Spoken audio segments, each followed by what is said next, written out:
Hello everyone, my name is Turbo Tony 19 and we're doing something a little bit different, starting a brand new show here for my channel. We're doing what I'm going to call Wrestle Talk or some sort of crap like that, I don't know. But basically, if you're not a wrestling fan, you should probably just turn the video off right now. But this is kind of like my channel where games and wrestling fuse together as we talk about wrestling, and I'll put some gameplay in the background of some just random stuff. Like I said, you got myself here. We also got Matt here. You've probably seen him from other videos. Say hi, Matt. Yo, guys. Yeah. Um, First of all, I just introduce ourselves and why you might be interested in hearing us talk about wrestling.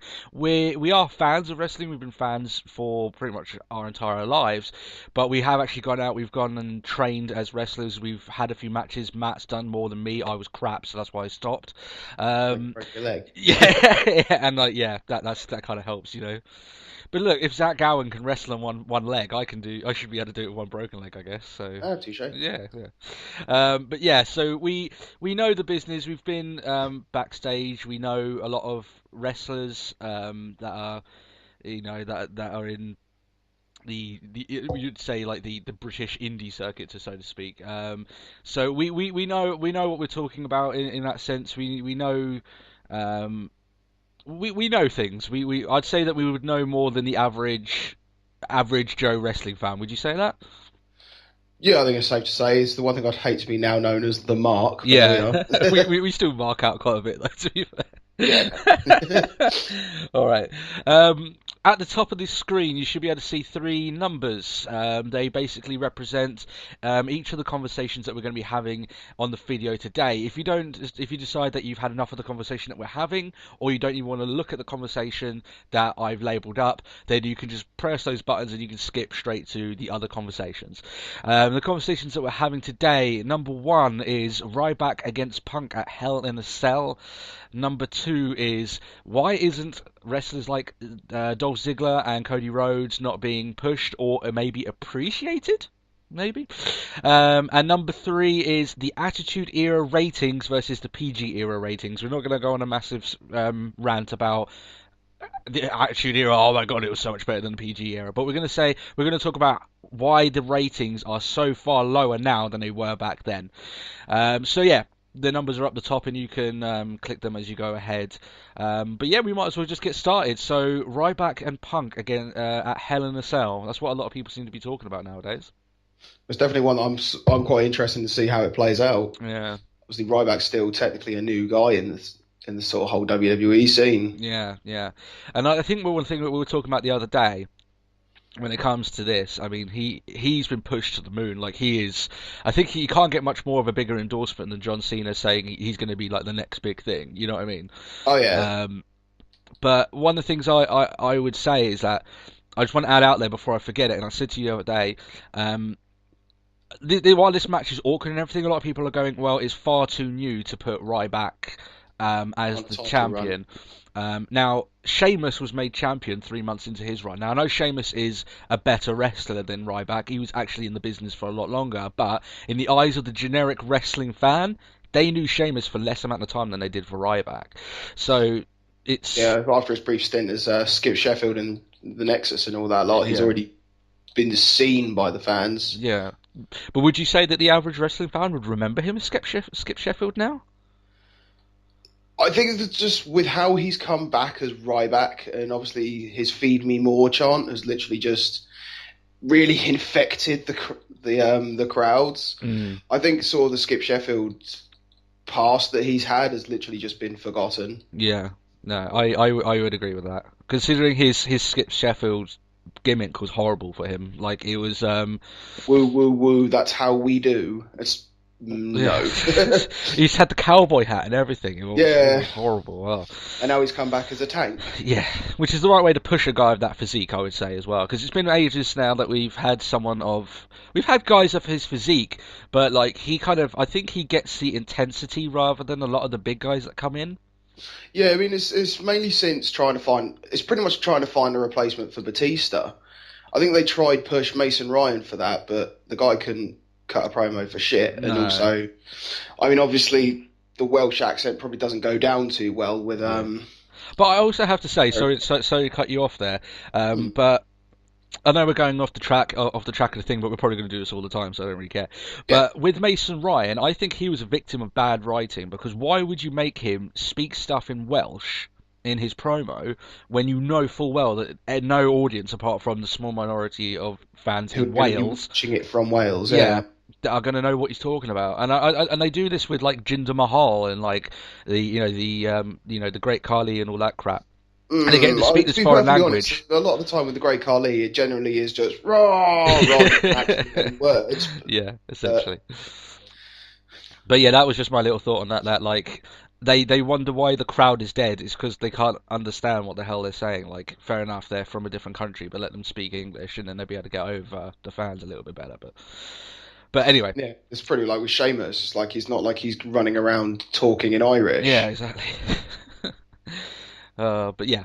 But anyway, right back at Punk, like I said, you're interested about it. I'm interested about it because it's one of those situations that it's very rare in WWE where I don't like you don't know where they're gonna go. Like, there's two very different directions they could go with this storyline. This is not taking into account anyone actually interfering in the match, because I know people say apparently Lesnar's going to interfere. Which I could almost. I mean, they kind of need something. Obviously, with Lesnar now on a sort of a random sort of drop in, drop out contract, similar to The Rock. Yeah. I think they're going to need someone big who can actually take on Lesnar. I mean, yeah, okay, Triple H isn't exactly the smallest man in the world, but I think Ryback could, strength for strength, go against him. But that being said, though, Lesnar is that brings up a whole different set of problems, I think, because with Lesnar, he's not a wrestler, you know what I mean? And they're trying to teach Ryback to get. He's getting better in the ring. That's one thing I want to add as well. I saw him on Raw last week. He looks more confident in the ring. He looks like he's I don't know the word for it, but something seems to have changed. Like his technique is getting a little bit better, and his confidence for doing the moves is getting a little bit better. But like, I don't think it would be the right sort of match, because the matches that you see with Lesnar nowadays, he's going very UFC style. And yeah, sure, you can have like two of these big guys go against each other, but like that didn't work at WrestleMania 20. And I know that the fans were pretty much like against Goldberg and Lesnar, but yeah. Would WWE really go for something like that again after that didn't work the last time? I think maybe trying to even it's a new crowd essentially to those days. It's obviously we're going to cover it later on, but it's the whole PG era sort of thing. Like, I mean, a great deal of the fans, I mean, we remember, but I mean, a great deal of WWE's fans nowadays probably, apart from obviously the older ones who are shouting the Goldberg chant, but you're not going to get a lot of people in that crowd who like, who the hell's Goldberg? Yeah, and a lot of those chants are starting to fade away now. Now on Raw they were quite loud, but man, when those Feed Me More chants kicked in, you couldn't hear. Oh, that's it, drowned out. Yeah, exactly. And that's one thing that you have to say that is good for. Like, I don't know about you, but like, this is in the eyes of myself, that they are probably going to make it now that Ryback is the second face below John Cena. He's never going to get higher than John Cena while John Cena's there. No. So like, it's kind of refreshing to have someone like that to actually try and get behind, because it's been Cena all this time. Now, while Punk was a face and he was a good face for his time, he's always going to be like 100 times better for me as a heel. Oh yeah, definitely. I think that shows more evidently because I think there's a lack of very decent heels on the roster. Like, you've got Alberto Del Rio, who is so poor on the mic. I don't understand why people think that he's remotely good. Like, when he gets on the mic, the crowd is dead, and I'm dead. I'm bored. Yeah. And you got other heels on the roster as well. Like, I've never been a fan of Big Show as a heel because it's just boring. It's the same crap. But Punk, I'm a giant. Yeah. I'm a giant. I'll just knock you out. No, Yeah. I know. I mean, it's with this whole story, and he was just like, "Oh, I'm sick of being the joke," but it's like, but you were good as the joke. Yeah, and it's I think Punk is probably the best heel that they got. He should stay heel. I don't think he should go face, especially while Ryback's getting so big.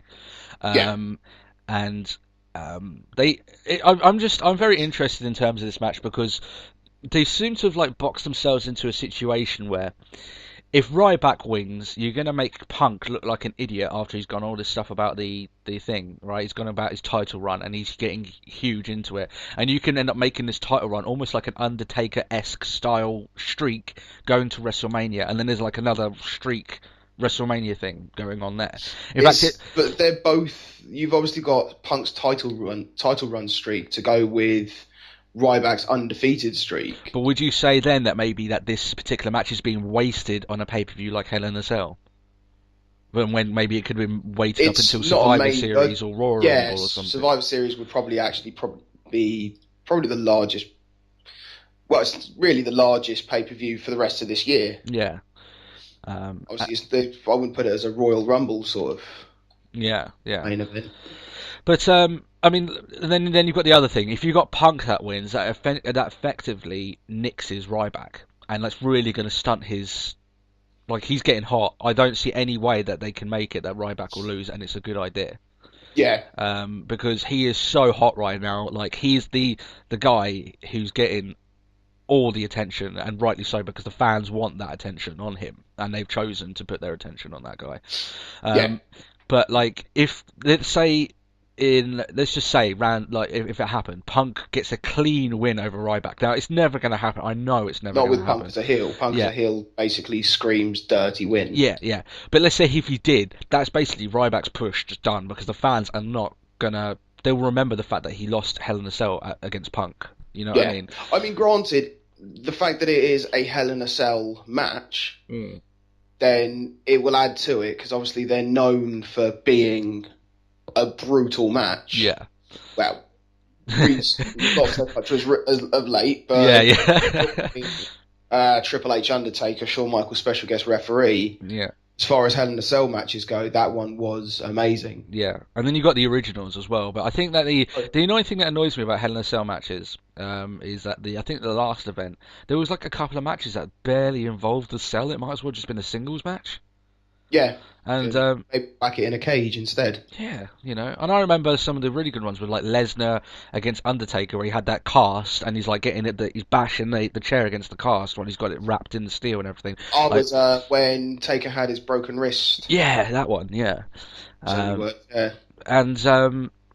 but I mean, I think this match will be good. I've heard that apparently that they've been doing matches at live events before then. And it's gone pretty well, and they're getting better as time goes on as well. So I don't think the match itself, in terms of quality, is going to be good. It's just the finish. Like, I'm really struggling to think of a way they can get themselves out of the mess that they've made. You know what I mean? Yeah, it's basically just going to ruin essentially someone's current claim. Yeah, someone's run. I'm undefeated.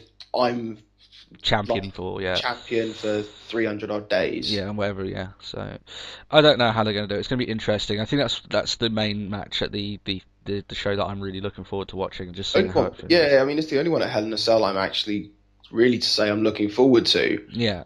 I mean, because they haven't pushed in many other matches. They've got like Big Show and Sheamus, but I don't know. I'm interested to see how Dolph Ziggler's going to play out after that one, because he's basically said, whatever happens, I'm cashing in. Yeah.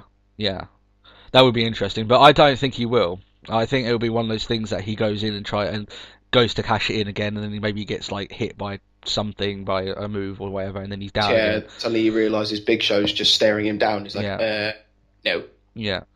So, yeah, it's going to be interesting how like I said, the Ryback Punk thing. I think that the way that I think it's going to end, I think Ryback's going to win. I think he's going to be champion. I think he's not going to be champion for long. I think that once he wins the title, because the reason why I say that, right, and a lot of people might go, "Oh no, you need the title on Punk. Like he's a bigger star."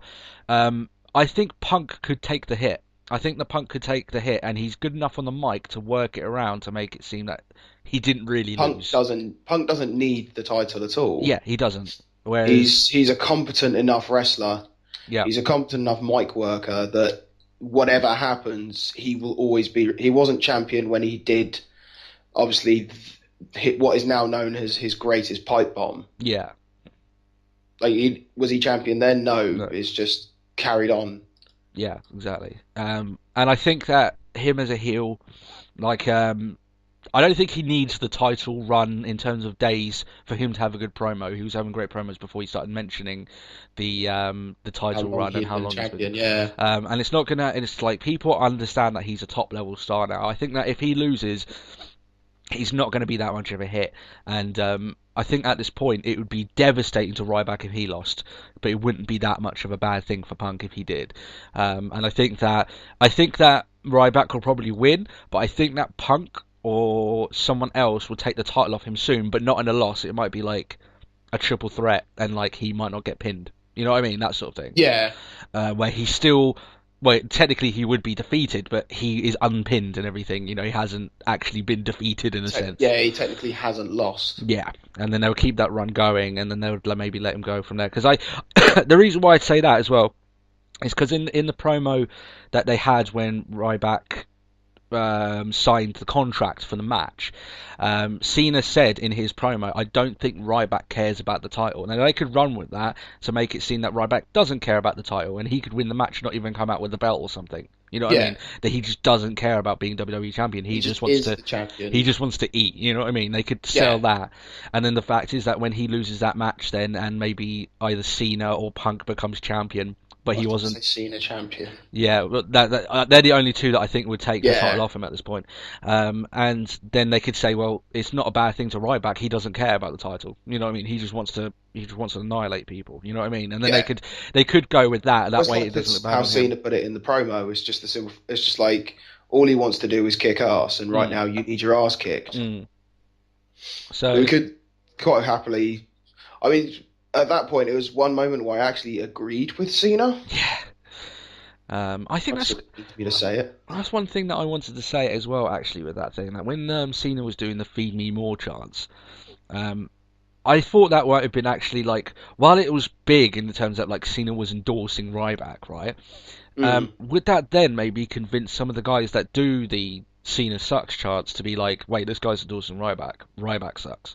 No, and he's endorsing someone for a change. Yeah, but like, are they going to be like, oh, Cena's endorsing this guy? Oh, he's obviously part of the system, and they're going to start chanting against Ryback because like Cena comes with a certain amount of baggage with him. Like if he endorses someone, then he almost gets the same sort of response. Yeah, like he will get the chants from the generic wrestling fans, but the guys that are chanting Goldberg, the guys that chant Cena sucks, are they now going to be more on Ryback's back more than ever because because Cena's endorsing him? You know what I mean? I don't think they're the oldest sort of generation of wrestlers, and I don't believe. By Cena endorsing him, I don't think it's actually going to really affect their decision because they clearly don't care for Cena. Yeah. I mean, the fact that Cena's endorsing him, yes, I understand that it's a good thing. Cena's the biggest face in the company. Probably, to stand up against Hogan, really. Yeah. But he is the Hogan of this generation. Oh, yeah. But I don't, in a sense, care for his opinion. Yeah. I like Ryback on his own merit. Yeah. Oh no, I agree, and I think that Cena comes when he speaks. I think a lot of people think that it's not him speaking; it's Vince McMahon moving his lips. Yeah. And that's why a lot of people don't like him per se. So that's a whole different conversation of why we don't particularly enjoy Cena's character. I always like to add that in. We don't enjoy Cena's character. The guy is probably a lovely guy. Obviously, I've never met him, but. No, his character is. He puts in the hours, and I've got a lot of respect for the guy. But as a character, no. No, and but that's a whole different conversation. That's like a half an hour conversation on its own. All right, is there anything else you wanted to add in for Ryback and Punk? Shall we move on to the next conversation? I don't really have particularly anything else to add with that. No, yeah, I think we went through all that as well. So it'll be interesting anyway. We'll put our views up probably next week on how that turns out, and I'll probably end up watching that as well. The actual match went, yeah. Okay, so sat there on Facebook, just like, what do you reckon? Yeah, just having like a really long list of comments on my Facebook, just everyone talking. Yeah, I'm on like different chants of hashtag millions of dollars and why isn't AEW in wrestling anymore? It's unstoppable. It's unstoppable. Oh god, bad taste. Okay. So now, if you had pressed number 2 on the top, you'll probably be redirected to where we are now. We're basically talking about Dolph Ziggler and Rhodes and Kofi Kingston not being pushed. I know Kofi Kingston got a little mini push, but I'll talk about him. That's a whole different subject. And maybe not being appreciated by the WWE management. What are your thoughts on that? I think it's kind of difficult from where they're standing, especially with the WWE management. Mm. I mean, Ziggler is a heel that everyone loves, and I don't think anyone can really take that away. But no, I can agree. He doesn't have a push. He's been Money in the Bank holder for long enough now that that's his story at the moment. It's just like, out of everything, don't forget, I'm still here. Yeah. That's what he seems to be doing, Ziggler. It's a little bit like, for all the accomplishments that he's had, he was World Heavyweight Champion for a matter of like 5 minutes or whatever. He's won countless other titles, and he's won Money in the Bank and everything.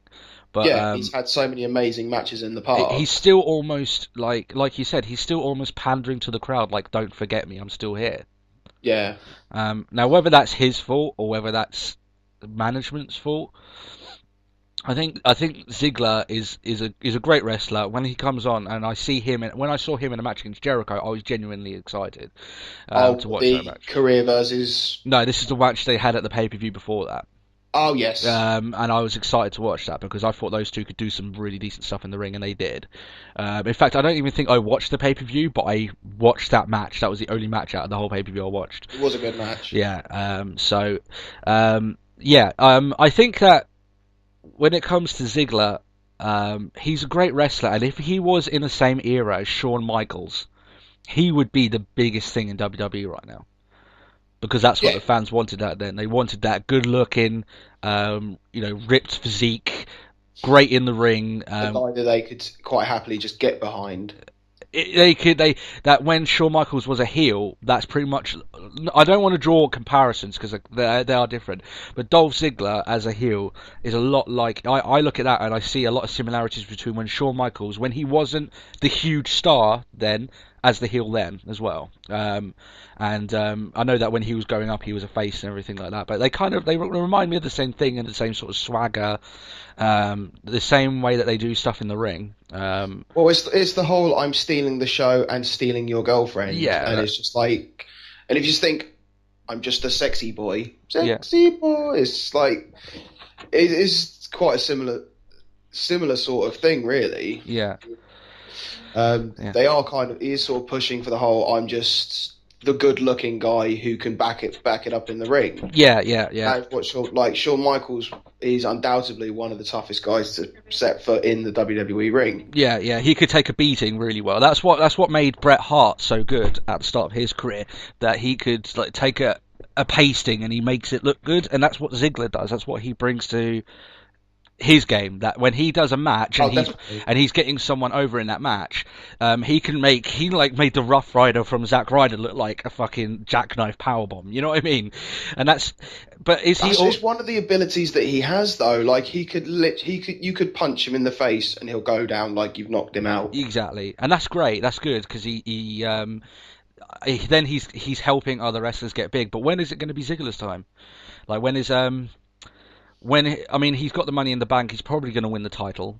But how long is he going to have that title? The only person to not hold it. Yeah. To win as a result. Yeah.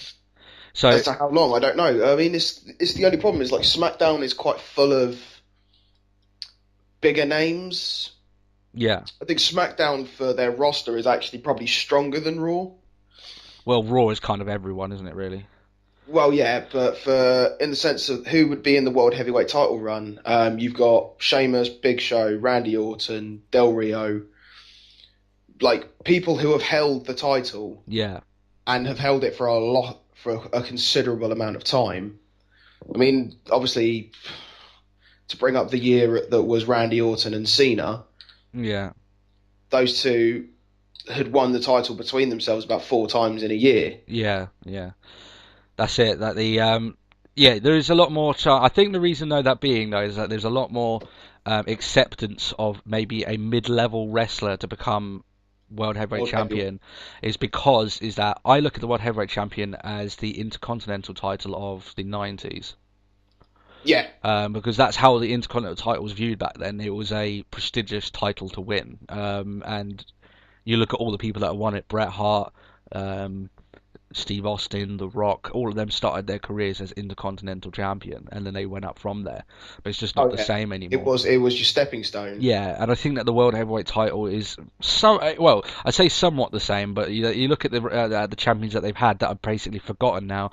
Like I said, you got Ziggler. He's not forgotten, but like he's not been in the title hunt for ages. You had Jack Swagger, who is just nowhere near winning the bloody Anything. US title. You know what I mean?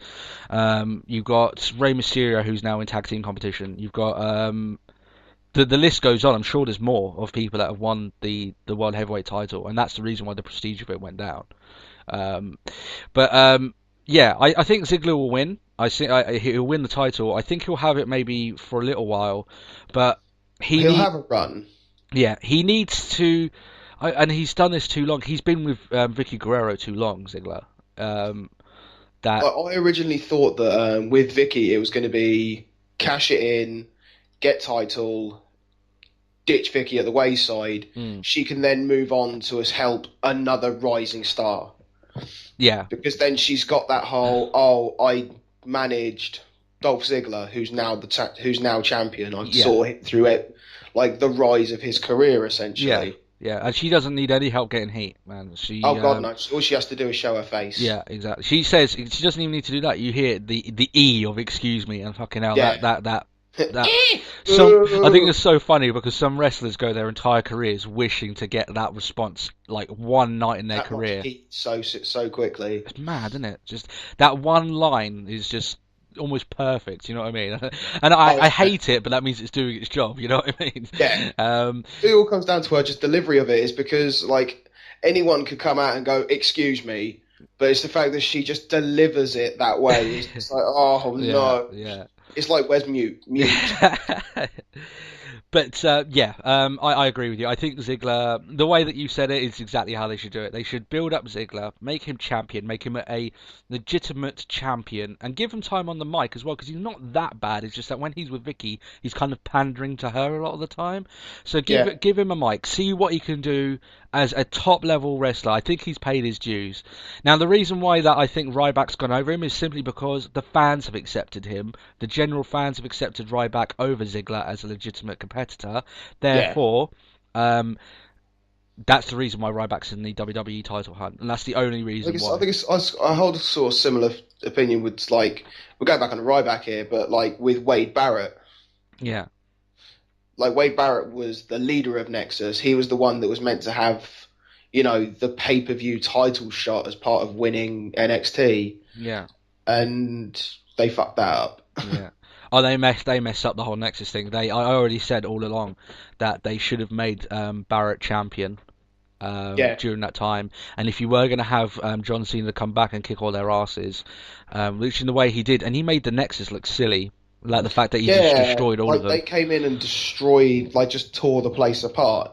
Obviously, their debut as the Nexus, where they just trashed the ring. Yeah, where they beat the crap out of CM Punk and Cena and pretty much everyone that came into the ring. But then Cena goes Super Cena and destroys all the Nexus. It just didn't seem right.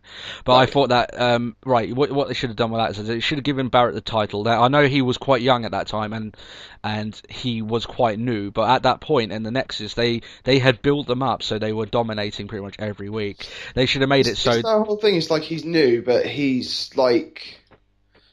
I know people I haven't met Wade Barrett myself, but when he was over here working on the scene, our friend Haley, she has literally been nationwide as well as over into the US and Germany and places like that for wrestling, and she's had matches and the chance with meeting Sheamus, Drew McIntyre, who at the start of his career on this side of things in the British scene was amazing. Yeah. I've seen some of his British matches, and now he's the three-man band. Yeah. Yeah, that is depressing. That's a whole different conversation. Oh, I'm so annoyed that he's in that free MB as I call it. It's Yeah. ridiculous. I think it's almost so goofy though, that the whole thing. But anyway, we're going off topic anyway. We'll talk about that next Yeah, week as back well. to so that's Dolph Ziggler So covered. yeah, Cody Dolph Rhodes. Ziggler cover. Basically, essentially, yeah, I think he's underappreciated by WWE management. I think that if they don't make him champion soon and they build him up as the big star, I think that they're going to be losing out. And they need to be making new big stars. And I think Ziggler is the one that's paid his The amount of dues. people who have actually turned around and said yes, like Dolph Ziggler is the next main star. Yeah, yeah, he Like is. of all the people who are just waiting at the wayside for the day Cena retires, essentially. Yeah, yeah. No, I said yeah, yeah. I think that the day Cena retires is for the good of the business because then these other guys will get that airtime. And it's nothing like I said this. We said this before. It's nothing bad against Cena. It's just the fact that WWE panic when he's not on the screen, and it doesn't even matter if he misses the show. Cena has to be involved in pretty much everything. You know what I mean? It's just like he's the one that gets them the ratings up and everything like that. But anyway, yeah, Ziggler underappreciated, I believe. Cody Rhodes, your thoughts on him?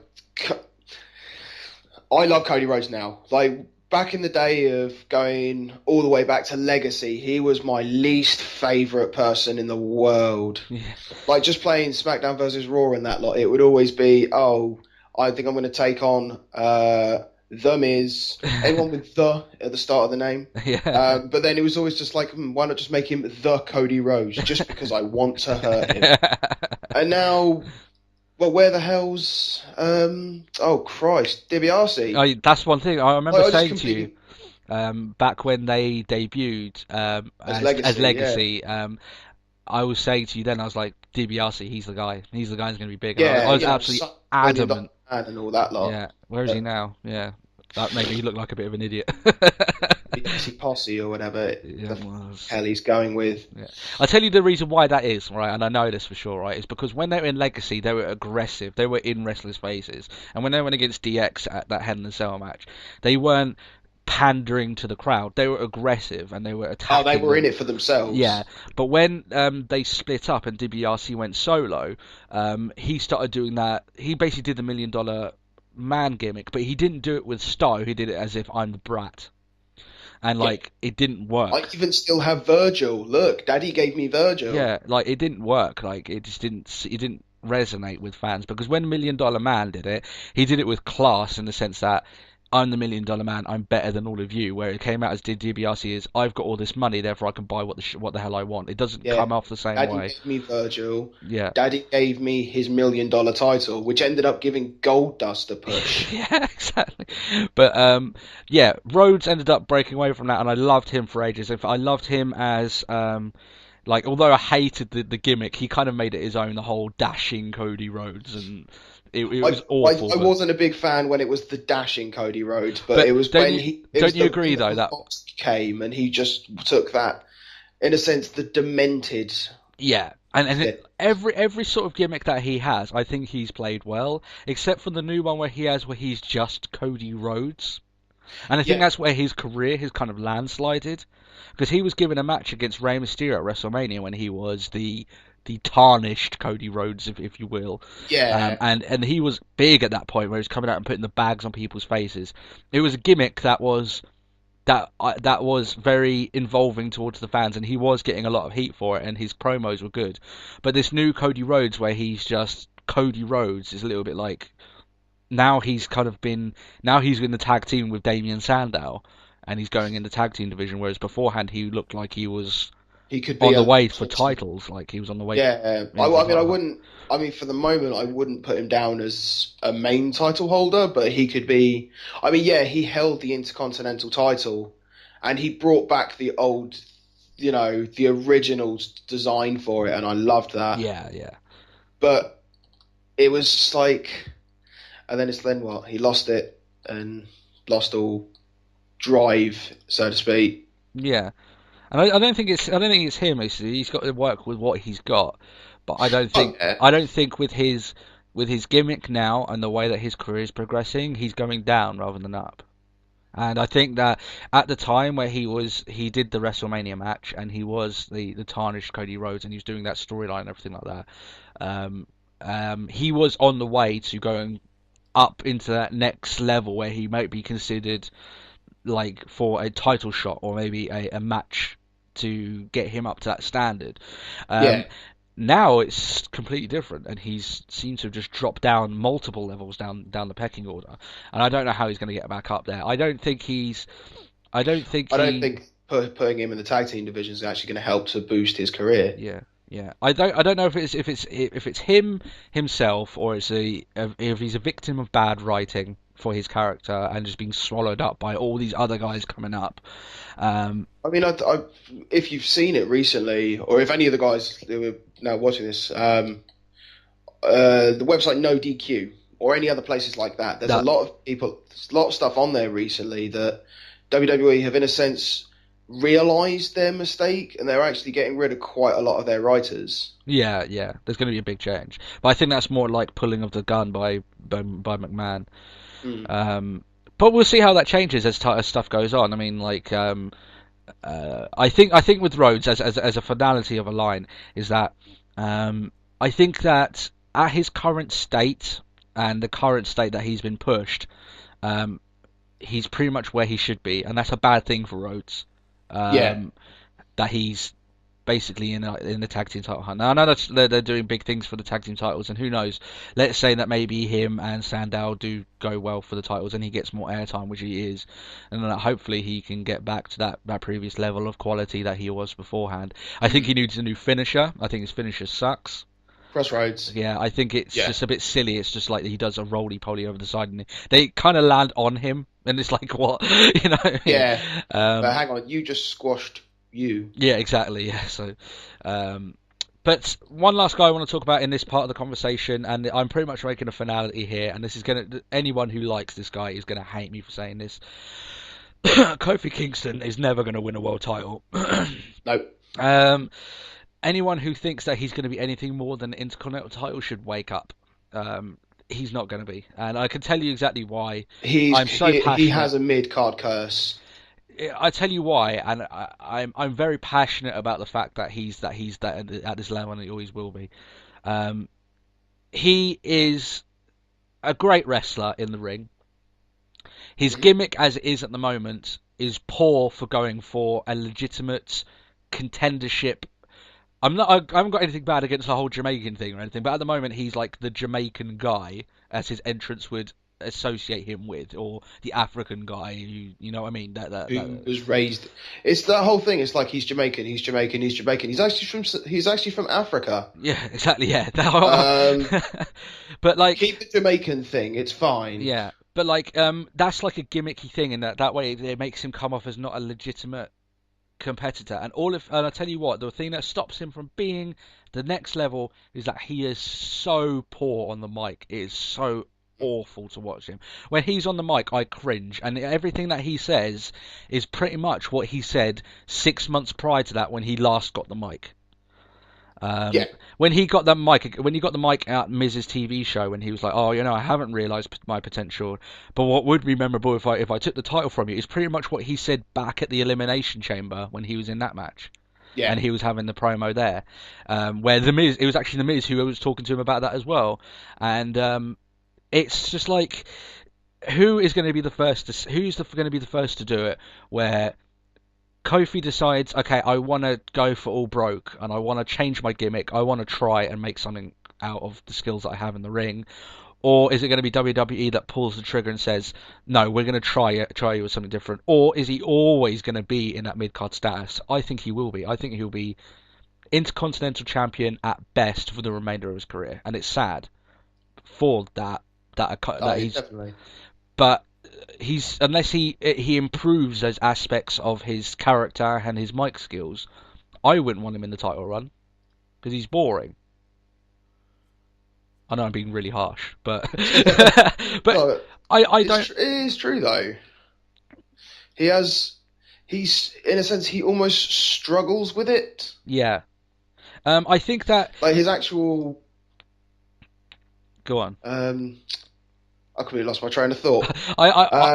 Yeah, what I was saying is that it's very. If I was put into a feud with Kofi Kingston, right, and I had a bit of mic time and he had a bit of mic time to sell this feud, I wouldn't be convinced that he can sell a rivalry that well. no, Because everything he says is so predictable. Everything he says is so cookie cutter. It's unbelievable. That the stuff that he said to Miz for the IC title shot was basically what he said for his entire career. Like every promo he's done. I know. I should probably get that sorted. Yeah, and it's just all that sort of thing. And it's like it's one of these things that he's like pandering to the crowd that he should be getting more and he should be doing better, but every time he does one of these promos, he's not he's basically doing the same thing over and over again, and there's only so much time that I think that he's going to remain as a mid-level wrestler before people start getting bored of what he can do. And I think like for me, I'm done with him. I don't want to watch his matches. I don't want to watch his promos. Oh, his kick to the Miz though. Yeah, that was a bit brutal. That was if the ever was like, what's a stiff? That is a stiff. Yeah. But is there anything else that you wanted to say about Kingston or Rhodes or Ziggler or anything like that? I can't really add any more to what you've already said about Kingston. It was a bit brutal. I think like the one thing that kind of just almost kept him afloat was R-Truth. Yeah. And R-Truth was his character was what carried him. And it's like, but anyway, yeah, we'll go over that. So yeah, that's pretty much the end of that conversation. Mm-hmm. Okay, so our third conversation that we have planned for this week is one that I think we will talk about quite a bit. It's basically about the Attitude Era ratings, or more so the ratings that were the 90s and early 2000 years against the PG era ratings. And I should probably go and explain to this.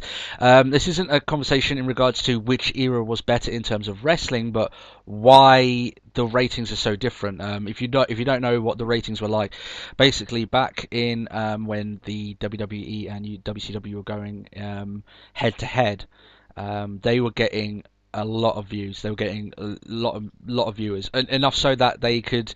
I think that like. I'm not entirely sure, so don't quote me on this, but I think that during that time, WWE were being beaten by WCW in terms of ratings, but they were still getting the same amount of viewers then that they are now without competition. So they are basically, essentially, that the overall wrestling populace of fans has dropped. And basically, we're going to talk about why that is and why we think that is the case. Do you remember a lot of that sort of era of wrestling, like the Attitude Era, and WCW? Did you Monday Night Wars? Yeah. Yes. Yeah. I mean, I will say outright that I watched a lot of WCW at that time. Now I was still watching WWF as it was, but yeah, WCW was very big at that time. But yeah, I mean. I think part of the reason, and there's lots of reasons why nowadays people aren't as enthused in wrestling as they were back then. I think a lot of it comes down to lack of competition. Now, what I mean by that is that when I'll put it in footballing terms for people that are in England and know the teams or whatever, right? Let's say that Man United, right? They've been champions for 19 times in the league.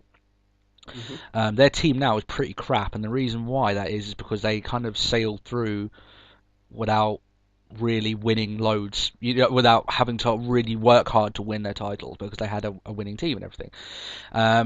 Now that the likes of Man City have come in and won the title and kind of taken the rug out from underneath them, because that competition is there, that forces then this other team to try everything that they can to up their game. Now, the reason why I think this is very pivotal to WWE is because they don't have any competition. TNA isn't competition for them. No. Especially in terms of ratings, because TNA's ratings are dropping. And because of that, WWE are essentially safe in quotation marks, because they're not going to be usurped as the top wrestling product in the world. They have that title. There's nothing else there will never really be a company that could actually come along and take that title from them. Not in the near future, very least, yeah. Because I think it would be in the good of wrestling, and it was for the bad of wrestling as well, that Vince McMahon bought WCW, or WCW failed. I think it would be good for wrestling if, let's say, TNA or another company that comes up through the ranks gets global success, and suddenly WWE aren't safe, and they have to start really pushing out the bar. You say global success though, but TNA have, I say global success loosely, but they are a global franchise now. Yeah, but you ask the average wrestling fan, they don't even know what TNA is. That's very true. In fact, you say a lot of people like, now, we would go to events and stuff, and we would watch wrestling. You ask someone what TNA is, they're going to know what it is, because it is the second most well-known company franchise, on TV, right? But you ask the average wrestling fan, if I were to go to my brother, who was a wrestling fan, who doesn't watch wrestling anymore, and I go, how do you like AJ Styles? He would be like, who the fuck's AJ Styles? He doesn't know. But if I go to him, how do you like John Cena? He knows who John Cena is, because he is the mainstream. Like, that's the difference between the two. If there was another company that I could say that to my brother, how do you like Joe Bloggs from WAW or whatever random, I'm just coming up with names for a random organization, right? And he goes, yeah, actually I like that guy because I've seen him, he's big. If there was another company that came up that big, I think it would be for the benefit, and I think that WWE's ratings would rise because the overall wrestling fan base would rise alongside it. It was the exact same thing when WCW was huge. And it's a shame now to see that the ratings are. I mean, if you want to go back and have a look, you should be able to find them on Google. The sort of ratings that WCW and WWE were getting in accordance to what they're getting now, it's a big difference. And like I said, that's why there was competition there. I also think that as well, which is something that you'll be able to probably agree with me and actually know a lot more about. I think it's down to the fact that they haven't pushed new stars in WWE. That they've relied on John Cena. I can agree with that. They've relied on John Cena for years without trying to think of. Pretty much ever since he's pretty much stepped aside of his Thugonomics gimmick. Yeah. They haven't really tried to make anyone the big star. Why make one? Why only make one? That's my thought. It just doesn't make sense. Yeah. You can't rely on a single man, especially, I mean, as you said earlier on, like the one day that Cena's not on TV, he wants to have a day off. Oh no! Oh, we've lost ratings. Yeah, exactly. And they panic then. You know what I mean? Whereas in the Attitude Era, if Austin wasn't at an event, you had The Rock, you had Triple H, you had Undertaker, Y2J. You had all these big stars that could have a big show on their own. Because they were big, and you got to remember that a lot of these guys, Y2J came from WCW and he made his name in WCW. Now, granted, he become a wrestling legend in my eyes when he was in WWE, but if WCW wasn't there, there's a chance Jericho never would have got there because WWE wouldn't have slapped him up or anything. You know what I mean? So, because of the competition, that's what I'm saying, is that these other wrestlers have a chance to have a big media spotlight put on them, and to be the big guy. You know what I mean?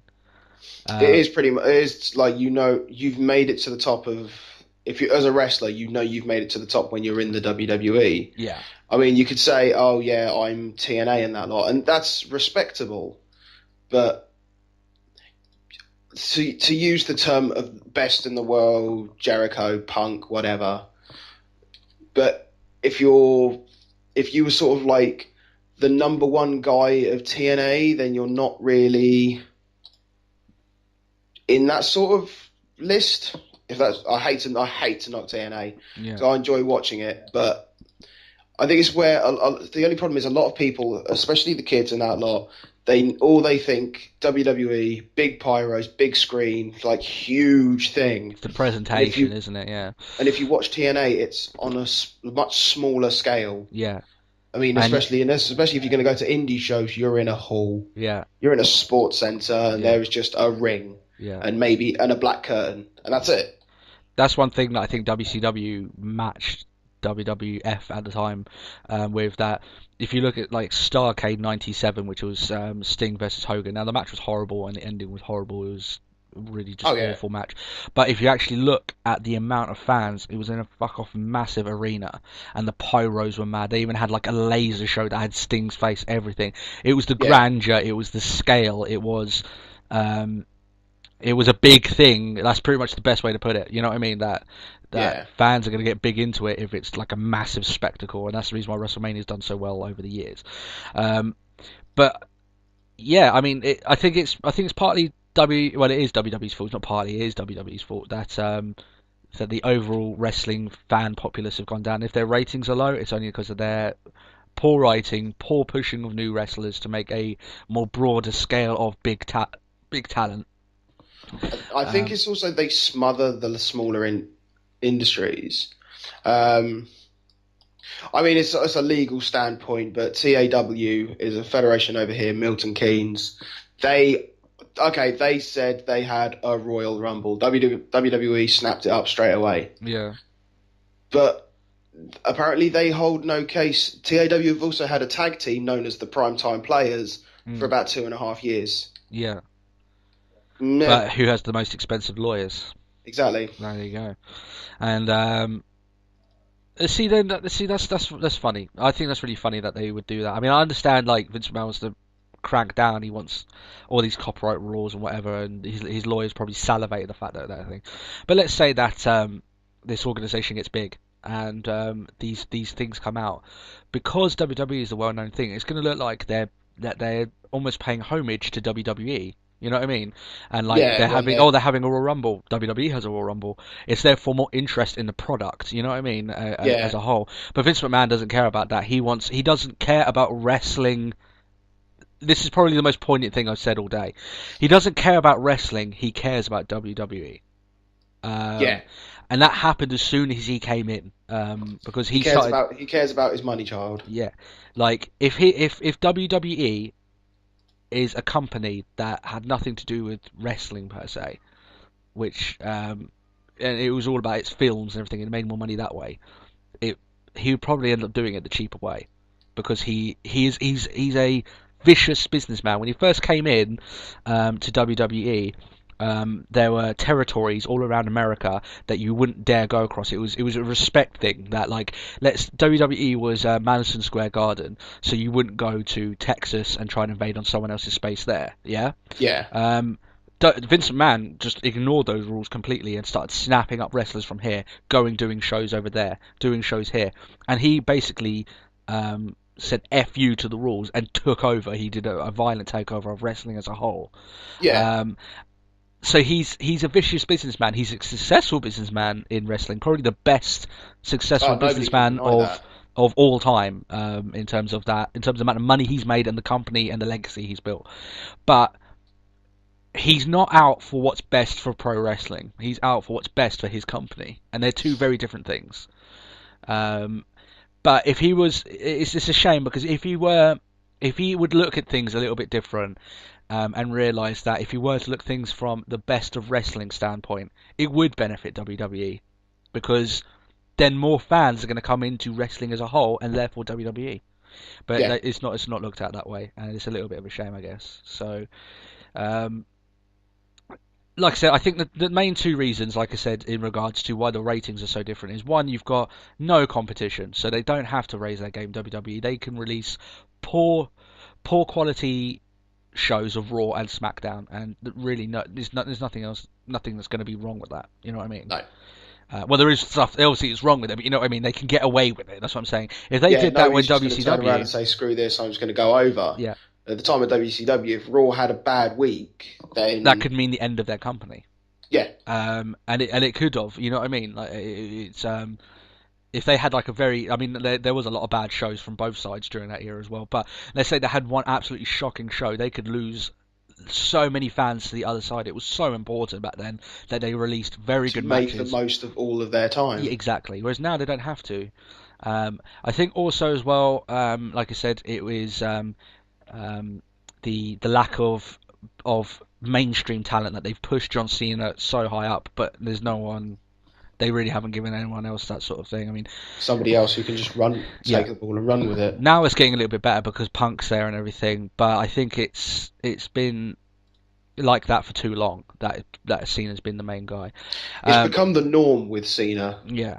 And I think also as well, it's oversaturation of their product. That they've got 3 hours of Raw, they have 2 hours of SmackDown, they have an hour of Superstars, they have an hour of main event, they have their Saturday morning wrestling. Saturday morning slam. That's almost fucking that's 7-8 hours. That's more PG than PG Raw, which I think is brilliant. Yeah. Like you can't, like Rosa Mendes isn't allowed on Saturday morning slam. She's deemed too sexual. Yeah. It's like, really? Let's take us back to the Attitude Era. Yeah. And if you sexual divas. Yeah. What's that? Ed and Lita had sex in the ring. Well, that wasn't in the Attitude Era, but yeah, I get what you mean. Yeah, I just think they've got too many hours of television. And for all the hours of television that they have, for them not to have pushed a new wrestler forward is very laughable. Yeah, just rely solely on essentially a single man. Yeah, I know that Cena's only on Raw. He very rarely goes on SmackDown and everything. But if they had another huge star, huge monumental star to have up on SmackDown, it would be a must-see, must-watch event. But it's not. I skip SmackDown most weeks because it's just not worth it. But yeah, have you got anything else to add to that at all? Or? I think we're pretty much done for this week. I'll say I have, yeah. So yeah, that was Wrestle Talk for this week. If you enjoyed, please leave a like and subscribe. Please leave a comment. We'd love to hear your views. One of the great things about for how long this took. Yeah. One of the great things about wrestling, I find, is that everyone's got their own view and everyone's got their opinion. It's great to hear them all. Like I said, do all that YouTube jazzmatazz, and we'll see you next week after Hell in a Cell. We'll hopefully be talking about who's the champion by that point, I imagine. So who's champion? What actually happened? Yeah, and maybe I don't know. Sin Cara, probably a botch. Yeah, botch watch with Sin Cara. Yeah. Okay. Yeah. So thanks for watching. Have a good one, guys. Bye. Bye.